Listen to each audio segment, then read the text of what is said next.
அதிமுக சார்பாக தஞ்சையில் ஒரு மிகப்பெரிய கண்டன ஆர்ப்பாட்டம் ஒன்று நடந்திருக்கு. இரண்டாவது முறையாக தோல்வியை தழுவி இருக்கிறது. அவங்க வரலாற்றிலே இரண்டாவது முறை தொடர்ந்து 2 தோல்விகளை அவர்கள் சந்தித்ததே கிடையாது. தாவேகா ஜெயித்திருக்க வேண்டிய வெற்றி என்பது அதிமுகவுக்கு வென்றிருக்க வேண்டிய வெற்றி. அதனால தான் தோற்று தெருவில் நிற்கிறாங்க.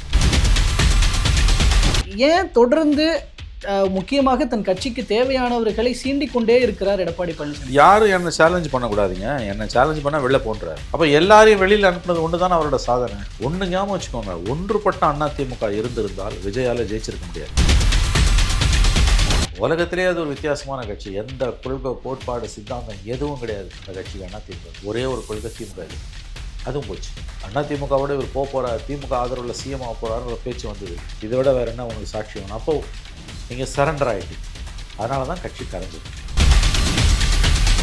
சசிகலாவை சேர்த்துக்கலான்னு சொல்கிறீங்க, டிடிவியை சேர்த்துக்கலான்னு சொல்கிறீங்க.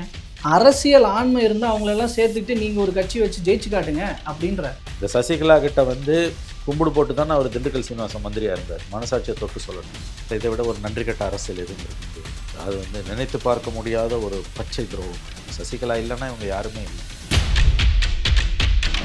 இந்த வெற்றி, விஜயோட வெற்றி மாபெரும் சாதனை. அதை ஞாபகம் வச்சுக்கோங்க. உங்களுக்கு பிடிக்குதோ பிடிக்கலையோ, 2 பெரிய ஜாம்பவான்களை வீழ்த்தி காமிச்சிருக்காங்க. வாக்கு வங்கி அப்படியே அங்கே ஷிஃப்ட் ஆயிருக்கு. அமைச்சர் ஆதவர்ஜுனா வேற நாங்கள் தான் அம்மாவின் ஆட்சியை, அதுதான் உண்மை. அவங்க அப்படியே அதிமுக லெகசியை கபலீகரம் பண்ணணும்னு விரும்புகிறாங்க, பண்ணிக்கிட்டு இருக்காங்க. விஜய் அடிக்கடி சொல்கிற மாதிரி 2 பேருக்கு இடையில தான் போட்டி. ஒன்று திமுக, ஒன்று தாவேகா.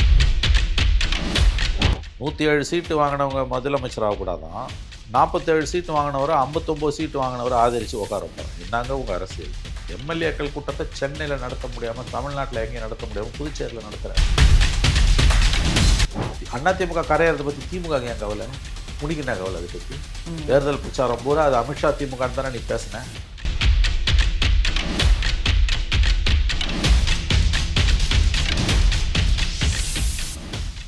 அனைவருக்கும் அன்பு வணக்கம். இன்றைய சிறப்பு நேர்காணலில் நம்மோடு மூத்த பத்திரிகையாளர் திரு மணி அவர்கள் இணைந்திருக்கிறார். அவரிடம் இன்றைய அரசியல் விவகாரங்கள் குறித்து பேசலாம்.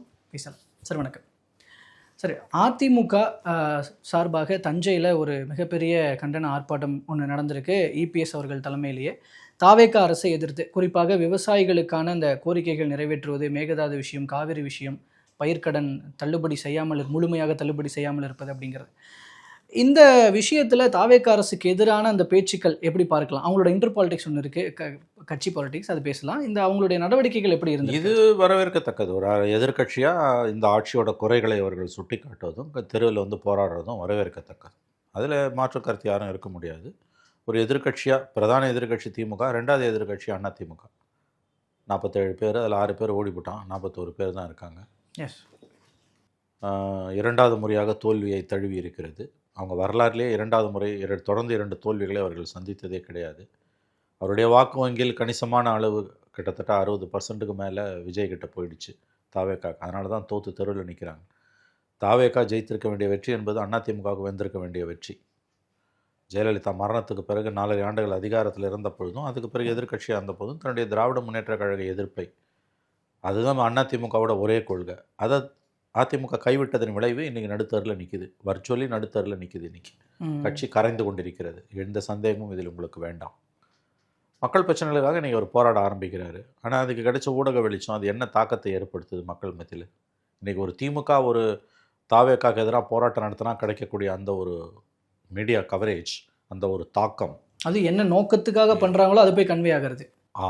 இன்றைக்கி திமுக நடத்தினா கிடைக்கக்கூடிய அந்த மைலேஜ் மக்கள் மத்தியில் அது போய் சேர வேண்டிய அளவுக்கு போய் சேரும். ஆனால் அதிமுக நடத்தினா யாராவது அதை கண்டுக்கிறாங்களா? என்ன காரணம்? இதோ ஜெயலலிதா செத்து 10 வருஷம் ஆக போகுது. இந்த 10 வருஷத்தில் திமுக எதிர்ப்பை சுத்தமாக கைவிட்டதோட விளைவு இன்றைக்கி கட்சி கரைந்து கொண்டிருக்கிறது. எந்த சந்தேகமும் வேண்டாம் உங்களுக்கு. 67 சீட்டில் 47 சீட்டாக இருக்குன்னு என்ன அர்த்தம்? ஆகவே வாக்கு வங்கி விஜய் கிட்ட போயிடுச்சு. தமிழ்நாடு அரசியலோட மையக்கரு அச்சாணி திமுக எதிர்ப்பு. யார் திமுக எதிர்ப்பை நன்றாக கை கொள்ளுகிறார்களோ அவர்கள் தான் வெற்றி பெற முடியும். அதையே கைவிட்டதன் விளைவு இன்றைக்கு இங்கே வந்து நிற்குது. இப்போது எஸ்பி வேலுமணி, நத்தம் விஸ்வநாதன், அன்பழகன் இவங்க எல்லாமே வந்து வெவ்வேறு மாவட்டங்களில் போடப்பட்டிருக்கிறாங்க. அண்டு தங்கமணியும் கூட. ஆனால் தங்கமணி போய் கலந்துக்கிட்டாரு. எஸ்பி வேலுமணியில் அதை புறக்கணிச்சிருக்கிறாங்க. அதுக்கு அவங்க கூட்டறிக்கையாக வெளியிட்டதுலேயும் நிறைய விஷயங்கள் சொல்லியிருக்கிறாங்க. ஏன் தொடர்ந்து முக்கியமாக தன் கட்சிக்கு தேவையானவர்களை சீண்டிக் கொண்டே இருக்கிறார் எடப்பாடி பழனிசாமி. யாரும் என்னை சேலஞ்ச் பண்ணக்கூடாதுங்க. என்னை சேலஞ்ச் பண்ணால் வெளில போன்றார். ம். ஜெயலலிதா எவ்வளோ பெரிய ஒரு தலைவர். அந்த அம்மாவை விமர்சித்தவங்க அத்தனை பேரையும் கட்சியில் சேர்த்துக்கிட்டாங்க அவங்க ஜானகியோடு இருந்த பிறகு. தமிழில் எவ்வளோ கெட்ட வார்த்தை இருக்கோ அவ்வளோ கெட்ட வார்த்தையில் ஜெயலலிதாவை திட்டினாங்க. ஆனால் கருணாநிதி ஆட்சிக்கு வந்து ஜானகி அம்மா அரசியலேருந்து விலகின பிறகு அத்தனை பேரையும் ஒருத்தர் விடாமல் சேர்த்துக்கிட்டாங்க. இவர் அதை விடவா இவர் பெரிய, அந்த அம்மா விடவா இவர் பெரிய தலைவர் இல்லை. அதன் பிறகு ஜெயலலிதா பதவி இழக்கும்போதும் ஒவ்வொரு தடவையும் கட்சியை விட்டு வெளியில் போவாங்க, பதவிக்கு வரும்போது திரும்ப உள்ள வருவாங்க, சேர்த்துக்கிட்டாங்க. அப்படி இருக்கும்போது வந்து இவரை சேலஞ்ச் பண்ணவங்களை எல்லாம் ஏன் வெளியில் அனுப்புனாங்க? நீங்கள் ஓபிஎஸ் எங்கே போனார்? ஜேசிடி பிரபாகர் சபாநாயகர் ஏன் போனார்? செங்கோட்டையன் ஏன் போனார்? இவங்கெல்லாம் யார்? அப்போ எல்லாரையும் வெளியில் அனுப்புனது ஒன்று தானே அவரோட சாதனை. சரி, அப்படி அனுப்பிட்டு நீங்கள் வெற்றியை கட்சி கொடுத்தீங்களாண்ணா? இல்லையே. அப்போ இன்றைக்கு இருக்கக்கூடிய சூழலில் யாராக இருந்தாலும் சசிகலா வெளியில் அனுப்புனாங்க, தினகரனை அனுப்புனாங்க. ஒன்று ஞாபகம் வச்சுக்கோங்க, ஒன்றுபட்ட அதிமுக இருந்திருந்தால் விஜயால் ஜெயிச்சிருக்க முடியாது.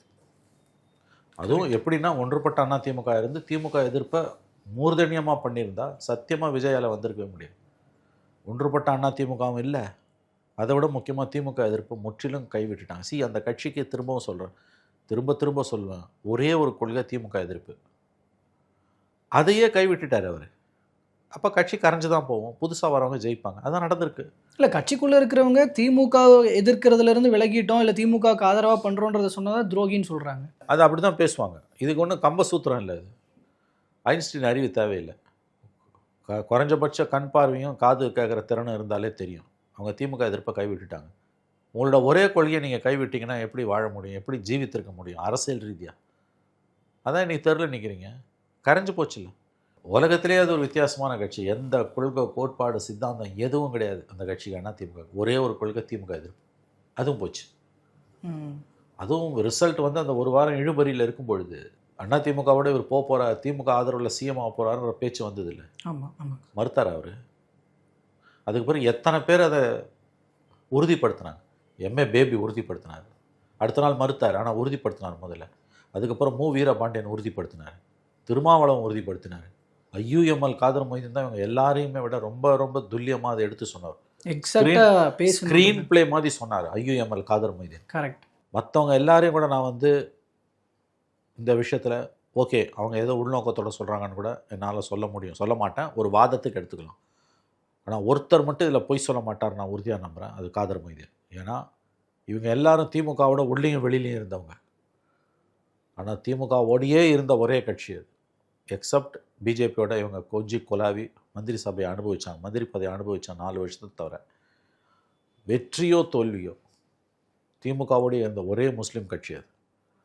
900 முஸ்லீம் கட்சி இருக்குது, பல்ட்டி அடிப்பான், அங்கேயும் இருப்பான், இங்கேயும் இருப்பான், ஜெயலலிதா கிட்டே இருப்பான், கருணாநிதிக்கிட்டே இருப்பான், எடப்பாடிக்கிட்டையும் போவான், ஸ்டாலின்கிட்டையும் வருவான். தோல்வியோ வெற்றியோ திமுகவோட தோல்வி உறுதி இந்த எலெக்ஷன்லன்னு தெரிஞ்சால் கூட திமுகவோட தான் இருப்பாங்க. அந்த அளவுக்கு விசுவாசமாக இருந்தவங்க. அவங்க சொல்கிறாங்க, இதை விட வேறு என்ன உனக்கு சாட்சி வேணும்? அப்போது நீங்கள் சரண்டர் ஆகிட்டீங்க, அதனால தான் கட்சி கரைஞ்சிருக்கு. புரிஞ்சுக்கோங்க. இப்போ இதை எதிர்க்கிறவங்களெல்லாம் அவர் ஏன் காலி பண்ணுறாரு? இனிமே ஒன்றும் பண்ண முடியாதுங்க, முடிஞ்சு போச்சுங்க. கட்சிக்குள்ள தனக்கு எதிராக பேசுறவங்க யாரும் இருக்கக்கூடாது, யாருமே இருக்கக்கூடாதுங்க. நான் மட்டும்தான் கட்சி, நான் சொல்றதான் கேட்கணும். அது எப்படிங்க? அது எப்படிங்க நடக்கும்? அப்படி சொன்னீங்கன்னா நீங்கள் ஜெயிக்கணும். அதுதான் நான் சொன்னேன். ஆனானப்பட்ட எம்ஜிஆரும் ஜெயலலிதாவும் தன்னை எதிர்த்தவங்கள உள்ளே வச்சுருந்தாங்க. அதுவும் 96ல் அந்த அந்த தோல்வி வரும் பொழுது அப்போ ஜெயலலிதா அவர்கள் என்ன செஞ்சு மறுபடியும் ஜெயிச்சு காட்டுறதோடு இதை கம்பேர் பண்ணி பேச. நீங்கள் என்ன நான் சொல்கிறேன், அதை விடவா நீங்கள் எல்லாம் பெரிய லீடர்? அப்போ நீங்கள் வந்து மொத்தமாக அது வந்து சில தனிநபர்களுடைய சுயநல கூடாரமாக மாறி போனது. இன்றைக்கி கட்சி கரைஞ்சு போச்சு. இந்த வெற்றி, விஜயோட வெற்றி மாபெரும் சாதனை. அதை ஞாபகம் வச்சுக்கோங்க. உங்களுக்கு பிடிக்குதோ பிடிக்கலையோ 2 பெரிய ஜாம்பவான்களை வீழ்த்தி காமிச்சிருக்காங்க. வாக்கு வங்கி அப்படியே அங்கே ஷிஃப்ட் ஆகிருக்கு. நாளைக்கு விஜய் பிடிக்கலன்னு வாக்களித்த மக்கள் நினைக்க ஆரம்பிக்கிறாங்கன்னா ஒரு கட்டத்தில் அது வரும். 2 வருஷம் பொறுத்தோம், 5 வருஷம் பொறுத்தோம். அப்போ திரும்ப அது திமுக அதிமுக வராது. கூடிய வரைக்கும் புதுசாக யாராவது வந்து அங்கே தான் போவோம். திமுக கூட போவோம், அதிமுக சத்தியமாக போகாது. எழுதி வச்சுக்கோங்க. ஆக்சுவலாக இந்த இடத்துல இன்னொரு விஷயமும் நம்ம பார்க்க வேண்டியது, இப்போது இந்த இந்த கேள்வி எழுப்புறாங்க ஏபிஎஸ் கிட்ட. அவர் சொல்றாரு, ஏங்க சீப்பை ஒழிச்சு வச்சுட்டா கல்யாணம் நின்று போயிருமா? அப்படிப்பட்ட ஒரு ரொம்ப சிறுபத்தர handle சிறுமல தான் பண்ணுமா? இல்லைங்க. இதில் கவனிக்க வேண்டிய விஷயம் என்னன்னா, ஒரு முக்கியமான ஒரு பிரச்சனைக்காக நீங்கள் போராட்டம் நடத்துறீங்க. ம். இந்த அரசோட குறைகளை முன்னிறுத்தி போராட்டம் நடத்துறீங்க. ரொம்ப நியாயமான போராட்டம். இது ஒரு ஆரோக்கியமான அரசியல். அதில் உங்கள் கூட இருக்கவங்களே ஒரு பிரிவு கலந்துக்கலன்றது உங்களுக்கு அவமானம் இல்லையா? ஒரு பின்னடைவு இல்லையா? அது ரொம்ப கேஷுவலாக கடந்து போனால் அதுவும் அவங்க கேட்குறது பெரிய கோரிக்கைலாம் ஒன்றும் இல்லை. சொந்த மாவட்டத்தில் போராடுறதுக்கான அனுமதி கொடுக்கல அப்படின்றாங்க. அதை கொடுக்கறதுல என்ன பிரச்சனை அப்படின்றது தான் இப்போ பெரிய அவரோட முக்கியமான மாவட்டத்தில் இல்லையா? அவங்க சொந்த மாவட்டங்கள் அங்கே அவர் அனுமதி கொடுக்கல. மாற்றி மாற்றி போட்டிருக்காங்க. இப்போ எஸ்பி வேலுமணியை தூக்கி தேனியில் போட்டிருக்கிறாங்க. அது அவரோட அத்தாரிட்டியை காலி பண்ணுறது தானே. அவர் மாவட்டத்தில் அவர் கொடுக்காம நீ வேறு மாவட்டத்தில் கொடுத்தோன்னா அவரை நீ அவங்க வந்து மொத்தமாக காலி பண்ணுறீங்க. போயிடு, தாவேக்காக்கு போயிடுன்றீங்க. வேற ஒன்றும் கிடையாது. இவர் அத்தாரிட்டி நாளைக்கு மறுபடியும் ஒரு நம்பிக்கையில்லா தீர்மானம் வருது அப்படின்னா கண்டிப்பாக இவங்கெல்லாம் வந்து விஜய் அரசுக்கு எதிராக ஓட்டு போட மாட்டாங்க. எடப்பாடியை மீறி தான் போவாங்க. டிஸ்குவாலிஃபை பண்ணால் பண்ணுன்னுவாங்க. எடப்பாடி தெளிவாக இருக்காருங்க. மொத்தமாக கட்சி போனாலும் பரவாயில்ல, இருக்கிறத வச்சு இனி அரசியல் பண்ணுவோம். ஸோ அதிமுகன்ற கட்சியோட நலனை குறித்து அவர்களுக்கு எந்த கவலையும் இல்லை. கட்சி கரைந்து கொண்டிருக்கிறது, எந்த சந்தேகம் வேணும். இல்லை, திண்டுக்கல் சீனிவாசன் கொஞ்சம் உச்சபட்சமாக ஒரு விஷயம் சொன்னார். சசிகலாவை சேர்த்துக்கலான்னு சொல்கிறீங்க, டிடிவியை சேர்த்துக்கலான்னு சொல்கிறீங்க, அரசியல் ஆண்மை இருந்தால் அவங்களெல்லாம் சேர்த்துக்கிட்டு நீங்கள் ஒரு கட்சி வச்சு ஜெயிச்சு காட்டுங்க அப்படின்றார். இல்லை, இந்த வார்த்தை ஆண்மைன்ற வார்த்தையை தப்பு. வாயில் வந்தெல்லாம் பேசுகிறாங்க. ரொம்ப கேவலமான வார்த்தை அது, ஆண்மை, அரசியல் ஆண்மைன்றதுலாம். இந்த சசிகலா கிட்ட வந்து கும்பிடு போட்டு தானே அவர் திண்டுக்கல் சீனிவாசன் மந்திரியாக இருந்தார். மனசாட்சியை தொட்டு சொல்லட்டும். ஜெயலலிதா முதலமைச்சராக இருக்கும்போதும் எதிர்க்கட்சி தலைவராக இருக்கும்போதும் 29 வருஷம் அங்கே இருந்த ஒரே அதிகார மையம் 87 டிசம்பர்லேருந்து 2016 டிசம்பர் வரைக்கும். எம்ஜிஆர் செத்த டிசம்பர்லேருந்து ஜெயலலிதா செத்த டிசம்பர் வரைக்கும் 29 வருஷம் அங்கே ஒரே ஒரு அதிகார மையம், அது சசிகலா. அது எல்லாருக்கும் தெரியும். திண்டுக்கல் சீனிவாசன் 2 டேர்ம் என்னமோ மந்திரியாக இருந்தான்னு நினைக்கிறேன். அன்றைக்கி சசிகலாவுக்கு எதிராக ஒரு சுண்டு வரலை எதிர்க்கிறது உயர்த்தி காட்டுறதுக்கு ஒரு துணிச்சல் இருந்திருக்குமா? இன்னொன்று, நியாய தர்மத்தின் அடிப்படையில் பார்த்தால் இதை விட ஒரு நன்றி கட்ட அரசியல் எதுவும் இருக்க முடியாது. 1000 தவறுகளை சசிகலா செய்திருக்கலாம். ஆனால் எடப்பாடி சசிகலாவுக்கு செய்தது என்பது அது வந்து நினைத்து பார்க்க முடியாத ஒரு பச்சை துரோகம். அது பழைய வரலாறு. இன்றைக்கி அதை பேச தேவையில்லை. சசிகலா இல்லைன்னா இவங்க யாருமே இல்லை. எல்லாரும் சேர்ந்து தப்பு பண்ணிட்டு கடைசியில் ஒருத்தரை கழுவில் ஏற்றுனாங்க. யாரை நம்பினாங்களோ அந்த அம்மா அவங்களே முதுகில் குத்துனாங்க. அதுதான் முடிஞ்சு போன கதை. அது அவங்க கட்சியோட அரசியல். ஆனால் இன்றைக்கு கட்சி திமுக எதிர்ப்பை கைவிட்டதால் இன்றைக்கி இந்த நிலைமையில் வந்து நிற்குது. இதை மீட்டெடுக்கணும்னு அவங்களுக்கு தோணினாலும் ஒன்றும் பண்ண முடியாது. இந்த பாருங்கள், இந்த தோல்வியிலேருந்து அதிமுக மீண்டு வர்றது அவ்வளோ ஈஸி இல்லை. எழுதி வச்சுக்கோங்க. அதிகாரம் இல்லாமல் அந்த கட்சி இது வரைக்கும் அதனுடைய 54 ஆண்டுகால வரலாறில் 2 முறை தொடர்ந்து 10 ஆண்டுகள் அதிகாரம் இல்லாமல் இருந்ததே கிடையாது. 72 கட்சி ஆரம்பித்து 77 எம்ஜிஆர் அதிகாரத்தை பிடிச்சார். 87 செத்தார். 2 வருஷம் டிஎம்கே, 1 வருஷம் பிரசிடென்ட் ரூல், 2 வருஷம் டிஎம்கே. அதுக்கு பிறகு ஜெயலலிதா. அதுக்கு பிறகு பார்த்தீங்கன்னா 5 வருஷத்துக்கு ஒரு தடவை வந்துக்கிட்டே இருந்தாங்க. கடைசியாக 10 வருஷம் இருந்தாங்க. அதுதான் அழிவுக்கான நிரந்தர கால்கோள் நடப்பட்ட காலகட்டம். தொடர்ந்து 10 ஆண்டு வந்தது, மொத்தமாக முடிச்சிச்சு கதை. அவங்க திமுகவோட கூடி கொலாவ ஆரம்பித்தாங்கங்க. ஜெயலலிதா மரணத்துக்கு பிறகு திமுகவோட அதிகாரத்தில் இருக்கும்போது கூடி கொலாவுனாங்க. திமுக அதிகாரத்துக்கு வந்தோன்னே ஒருத்தரையும் தொடலை. ஊழல் பண்ணவங்க ஒரு மந்திரியை கூட தொடலை. சும்மா நாம்கே ஆவாஸ், பெயரளவுக்கு ரெய்டு அப்படி இப்படின்னு. அதுக்கு செஞ்சோற்று கடன். ஸ்டாலின் வந்தோன்னே அவங்கள ஒன்றுமே பண்ணலை. இவர் எடப்பாடி ஒன்றுமே பண்ணலை அவங்கள. அதுக்கு செஞ்சோற்று, அதுக்கு கடன் வந்து பிரதி உபகாரமாக திமுக அவங்கள ஒன்றுமே செய்யலை. இதில் வெறுத்து போய் தான் மக்கள் வந்து விஜய் பக்கம் நகர். விஜய் பக்கம் 2 பேரும் ஒரே குட்டையில் ஒரே மட்டைகள்னு தெரிஞ்சு போச்சு. இதுக்கு முத்தாய்ப்பாக வந்து முடிஞ்சது, கடைசியாக ஒட்டிக்கிட்டு இருந்த 1% சோத்து பருக்க மாதிரி பாத்திரத்தில் ஒட்டிக்கிட்டு இருந்ததையும் தொடச்சி எரிஞ்சது மே 4ஆம் தேதியிலேருந்து 9ஆம் தேதி வரைக்கும் நடந்த ஆட்டுவழியும். 107 சீட்டு வாங்கினவங்க முதலமைச்சர் ஆகக்கூடாதான், 47 சீட்டு வாங்கினவரை 59 சீட்டு வாங்கினவரை ஆதரித்து உட்கார வைப்பாங்க. என்னங்க உங்கள் அரசியல்? அன்னையோட முடிஞ்சிச்சுங்க. அது கதை அதோட ஓவர். எம்எல்ஏக்கள் கூட்டத்தை சென்னையில் நடத்த முடியாமல், தமிழ்நாட்டில் எங்கேயும் நடத்த முடியாமல் புதுச்சேரியில் நடத்துகிறார். ஆகவே அந்த டாட்ஸை கனெக்ட் பண்ணி பார்த்தீங்கன்னா தெரியும். இன்றைக்கி புலம்பி ஒரு பிரயோஜனமும் கிடையாது. இன்றைக்கி ஒன்றும் பெரிய அரசியல் அபிலாஷைகள்லாம் அவங்களுக்கு கிடையாது. அதிமுக கரையிறதை பற்றி திமுக ஏன் கவலை? முடிக்கினா கவலை அதை பற்றி? தேர்தல் பிரச்சாரம் பூரா அது அமித்ஷா திமுகன்னு தானே நீ பேசுன. இல்லை அப்படின்னாலும் சொல்லுவாங்கள்ல சார், திராவிட கட்சிகள் வேணும், என்னன்னாலும் திராவிட கட்சி தான் தமிழ்நாட்டுக்கு தேவை. அந்த வகையில் அதிமுகவோட இருப்பு தமிழ்நாட்டினுடைய அரசியல் இது எதிர்காலத்துக்கு எப்போ நல்லது. வருதுன்னா தோத்த பிறகு வருது. இந்த ஞானோதயம் எப்போ வருது? தோத்த பிறகு வருது. தேர்தல் பிரச்சார காலம் பூரா நீ என்ன பேசினா, அது அமித்ஷா திமுக தானே பேசினோம். அளவுகோல் படி அது பிஜேபியோட அது ஒரு பிஜேபியோட ஒரு பிரான்ச். நான் சொல்லலை, நாங்கள் சொல்லலை, நீ சொன்ன மேடை தூரம் முழங்குனீங்க. பிஜேபியோட சேர்ந்திருக்க ஒரு கட்சி எப்படி திராவிட கட்சியாக இருக்க முடியும்? அளவுகோல் படி பார்த்தாலே அடிமைன்னு சொன்னாங்க பாஜகவினுடைய. அதை விட அதிகமாகலாம் பேசினாங்க. ஆகவே அது இன்றைக்கு அந்த கட்சி ஏன் இருக்கணுன்றதுக்கான ஒரு கேள்வி வந்துச்சு. ஒரு கட்சி இயங்கிறதுக்கு ஒரு காரணம் இருக்கணும். கரெக்ட். த ரீசன்ஸ் ஃபார் எக்ஸிஸ்டன்ஸ்னுவாங்க. அரசியல் ரீதியாக நீ உயிரோடு இருக்கிறதுக்கு அரசியல் ரீதியாக இப்போ என்ன காரணங்கள் இருக்குது, என்ன தேவை இருக்குது? எல்லாம் போச்சு. எல்லாத்தையும் நீ திமுக கிட்ட பறி கொடுத்த, தாவேக்கா கிட்ட பறி கொடுத்துட்டு நிற்கிற. ஒரே கொள்கை உனக்கு, அது திமுக எதிர்ப்பு. அது அவன் தூக்கின்னு போட்டான், அவங்க தூக்கின்னு போட்டாங்க. அப்போ எதுக்கு நீ இருக்கணும்?